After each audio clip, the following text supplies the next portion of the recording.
The current load shedding exercise by Skelec is expected to continue for about a month, disclosed Skelec General Manager Clement Jomo Williams.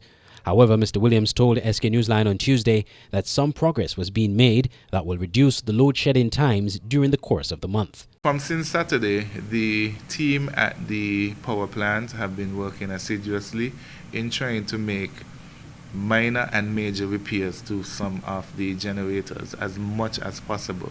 I can say the situation has improved tremendously between Saturday, where we only had 20 megawatts available.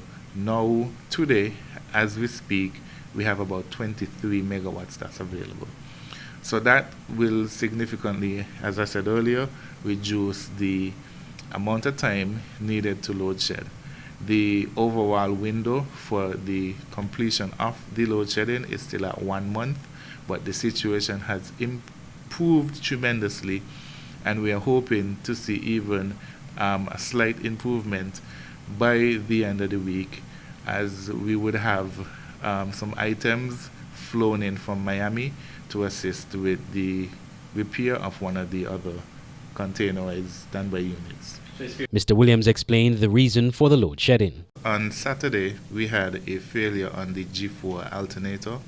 G4 is one of the 9 fixed generators at the power station and has a capacity of 3.5 megawatts. Now, we have been operating at the power station for some time at diminished capacity, and losing G4 simply just took us over the threshold to supply the demand of 26 megawatts. Typically, our power station has a capacity of about 48 megawatts. Now, the plant is designed such that if we lose 2 of our larger sets with a combined load of 9 megawatts, we would still be able to run efficiently.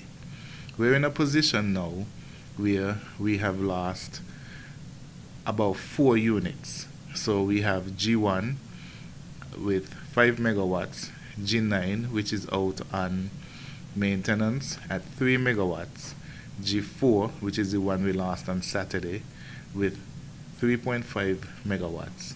And we have a few of the containerized units that were down for repair. So that would put us in a position, instead of N-2, where we would be able to operate, we are at about N-4. So on Saturday, the available capacity was only about 20 megawatts, which you can see is significantly less than half the rated plant capacity. Meanwhile, the Skelec General Manager gave some tips to customers to cope during the load shedding period.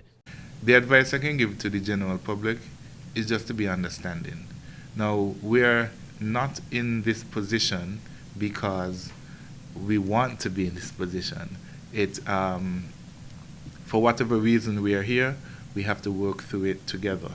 What we want persons to understand, we here at Skelec are consumers also. So when we leave our jobs and go home, we too have to experience the load shedding. Now, we want persons to be aware that the situation is fluid, and the electricity can go for longer or shorter periods, and as such, you have to protect your devices at all times. Use surge protectors. If you can, turn off your main switch. Have a flashlight handy, especially at night times. If you do have backup batteries, make sure that they're powered up while you have electricity, and if possible, put a data plan on your phone so that you don't have, of course, no electricity, no Wi-Fi. You still want to be able to be in communication with your friends, family, and also to check all the Skelec sources, our Facebook page, our website, for all the current information. Skelec, in a statement, said it apologizes for any inconvenience caused and thanks its customers who have been without power for their patience. For more information regarding the outage schedule or to report any other fault, customers are asked to call Skelec's emergency hotline at 465-2013. Andre Huey, SKN Newsline.